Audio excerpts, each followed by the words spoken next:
প্রিয় দিনী ভাইয়েরা, আপনারা অনেকে প্রশ্ন করে থাকেন যে কোরবানি করা সুন্নাত নাকি ওয়াজিব।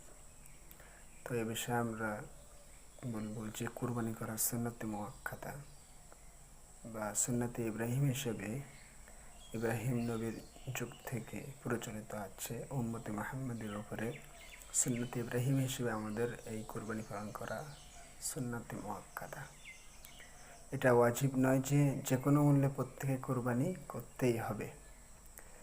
কেননা সামর্থ্য থাকা সত্ত্বেও হযরতে আবু বকর সিদ্দিক, ওমর ফারুক রাদিয়াল্লাহু আনহু, আব্দুল্লাহ ইবনে আব্বাস, আব্দুল্লাহ ইবনে মাসউদ প্রমুখ সাহাবীগণ কখনো কখনো কুরবানি করতেন না। এজন্য যে কোনো মূল্যে ঋণ করে টাকা পয়সা হাওলাত করে আপনাকে কুরবানি করতে হয় এমনটি নয়।